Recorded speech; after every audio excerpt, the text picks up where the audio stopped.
हरि ओम। तो हम लोग श्री रामचरितमानस में किष्किंधा कांड देख रहे हैं। और पिछले सत्र में हमने देखा था कि भगवान ने बाली का वध किया और उसके बाद उनको बाली का वध करने के बाद उनका दाह संस्कार इत्यादि वगैरह किया गया। उसके बाद अब आगे की कथा चलती है।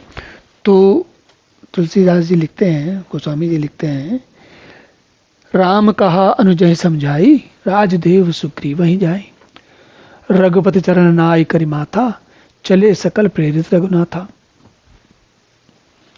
तब श्री रामचंद्र जी ने अपने अनुज यानी छोटे भाई लक्ष्मण को कहा, समझाकर कहा कि जाकर तुम सुग्रीव को राज्य दो। और ऐसा वो सुग्रीव को राज्य दे भगवान सुग्रीव को राज्य लक्ष्मण दे, ये क्या बात हुई? तो देखिए, ऐसा है कि आप अगर सुग्रीव और बाली के समाज की कल्पना करें तो क्या है, उनके सारे समाज में किष्किंधा में जहां बाली का राज्य है वहां सारे, ऐसा तो है नहीं कि सारे के सारे लोग सुग्रीव के ही हितैषी हैं, बहुत सारे बाली के हितैषी भी हो सकते हैं। और अगर बाली की मृत्यु हो गई तो लोगों के बीच में ये शंका हो सकती है कि सुग्रीव कैसे राजा बन रहे हैं, क्या हुआ है, बाली कोई उनके प्रति विद्रोह, किसी प्रकार की समस्या खड़ी हो सकती है। तो भगवान राम कह रहे हैं लक्ष्मण से कि तुम जाकर सुग्रीव को राज्य दे दो। अब भगवान राम के पास राज्य कहां से आया? तो देखिए, युद्ध की नीति होती है, जो विजेता होता है वो यदि किसी राजा को मार देता है तो उसके जहां पर उसने जय की है उस क्षेत्र का राजा विजेता राजा बन जाता है। भगवान राम ने वाली का वध कर दिया तो भगवान राम राजा बन गए, के पास उसका अधिकार आ गया। सुग्रीव के पास अभी नहीं है, सुग्रीव ने कुछ नहीं किया, जो किया भगवान राम ने किया। तो ऐसा नहीं है कि बाली का वध हो तो छोटे भाई के पास, सुग्रीव के पास अपने आप राज्य आ गया, नहीं, राज्य जो है भगवान राम के पास है। और वो क्या कह रहे हैं, वो कह रहे हैं लक्ष्मण से कह रहे हैं कि तुम जाकर सुग्रीव को राज्याभिषेक करवा दो। उससे क्या फायदा हुआ?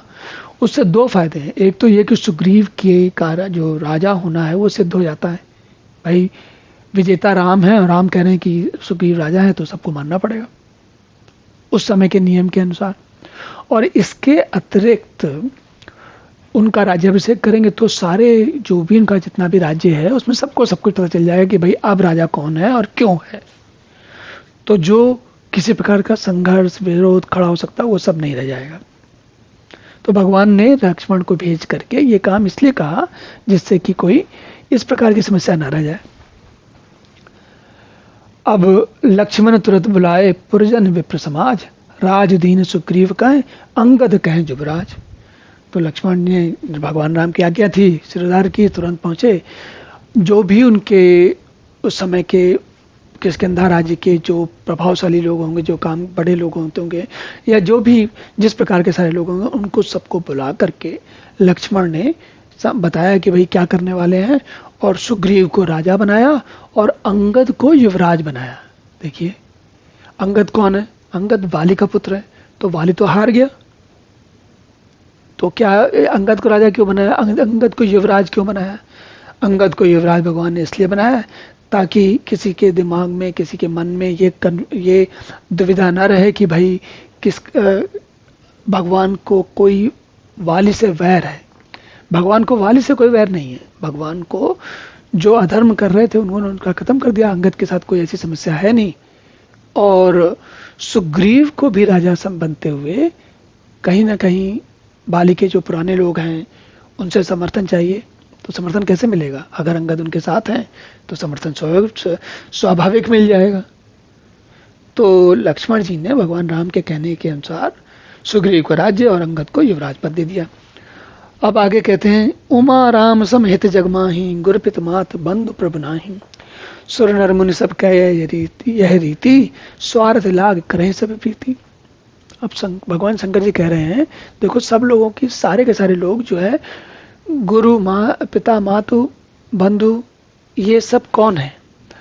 भगवान के जैसा करने वाला। भगवान सभी प्रकार के काम करते हैं, गुरु भी हैं, पिता भी हैं, माता भी हैं, बंधु भी हैं, सब कुछ प्रभु हैं। और जबकि कहा जाता है कि सुर नर मुनि सबकी क्या रीति है कि वो किसी काम के लिए, किसी फायदे के लिए, किसी लाभ के लिए किसी के साथ प्रीति करते हैं।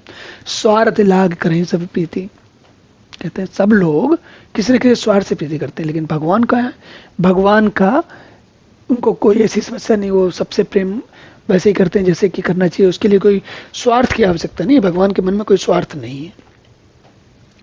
और बाल इतरा से व्याकुल दिन राती, तन बहु ब्रन चिंता जर छाती, सोई सुग्रीव कीन कपिराऊ, अति कृपाल रघुवीर सुरबाऊ। जिस वाली के भय से डरा हुआ सुग्रीव भागा भागा फिरते हैं, कहाँ कहाँ छुपे फिरते थे, छाती जलती थी, सब भागे, मुंह सूखता था, खाने को नहीं मिलता था, कोई ठहरने की व्यवस्था नहीं थी, कहीं इधर उधर भटकते रहते थे, उन्हीं सुग्रीव को भगवान ने एक क्षण में वानरों का राजा बना दिया। भगवान कितने कृपालु हैं, उनका जिस पर जहां जैसा मन आता है वैसा कर देते हैं तुरंत। और जानता हूं अस प्रभु पर हरई, काय न विपति जाल नर पर आई, पुन सुग्रीव वहीं लीन बुलाई, बहु प्रकार नृपनीति सिखाई। भगवान इतने दयालु हैं कि कोई बिना स्वार्थ के हमारा ध्यान रखते हैं, लेकिन हम फिर भी भगवान को छोड़कर सारी जगह इधर उधर अपना मन लगाते हैं। किसी का मन प्रसिद्धि में लगा है तो किसी का मन धन में लगा है, तो किसी का मन सुख में लगा है, तो किसी का मन किसी और चीज में लगा है, लेकिन भगवान में नहीं लगता। क्यों? और जबकि भगवान से सीधा, भगवान क्यों कहते हैं कि तुलसीदास जी बताते हैं कि भगवान तो निस्वार्थ हम सबका ख्याल करते हैं, भगवान ख्याल ना करें तो हमारा काम ना चले। तो वही कहते हैं कि जब काहे न विपत्ति जाल नर पर, जो लोग भगवान का ध्यान नहीं करेंगे वो किसी न किसी विपत्ति के जाल में पड़ जाते हैं, इसीलिए गड़बड़ जाती है। और पुण्य सुग्रीव वहीं लीन बुलाई, बहु प्रकार नृपनीति सिखाई। उसके बाद भगवान ने सुग्रीव को बुलाया, उनको विभिन्न प्रकार से राजनीति, कैसे राज्य चलाना है, क्या करना है, किसको कैसे संभालना है, ये सब भी समझाया। उसके बाद कहते हैं, कह प्रभु सुन सुग्रीव हरीसा, पुर न जाऊं 10 चारि बरीसा, गत गृह सम बरसा ऋतु आई, रही हूं निकट सैल पर छाई। फिर भगवान ने बताया सुग्रीव को कि भाई देखो, मैं किसी पुर में, किसी ग्राम में, किसी नगर में, किसी शहर में नहीं जाता हूं, क्योंकि मुझे पिता ने वनवास दिया हुआ है, तो उस वनवास के कारण मुझे उसमें जाना अवध्य है, मना है मुझे। तो अब मैं क्या करूंगा भाई, मैं यहीं आसपास किसी पर्वत पर टिकूंगा, क्योंकि वर्षा ऋतु आ गई है और ऐसे में कहीं जाना ढूंढना मुश्किल होगा, तो मैं रुकता हूं, तब तक तुम व्यवस्था करो।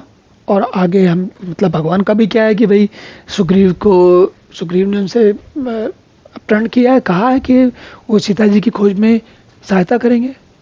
तो भगवान कह रहे हैं, भगवान देखो सब कुछ होने के बाद सीता जी वहां फंसी हुई हैं, भगवान राम को जाना है, लेकिन फिर भी अपने मित्र की समस्याओं का ध्यान रखते हुए भगवान कह रहे हैं, तुमको नया नया राज्य मिला है, वर्षा ऋतु आ गई है, तो तुम सब पहले अपना संभाल लो, उसके बाद चलते हैं आगे सीता को ढूंढने के लिए।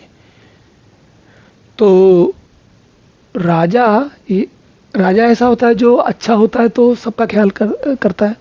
भगवान तो राजाओं के भी राजा हैं, तो सबका ध्यान करते हैं। और इसीलिए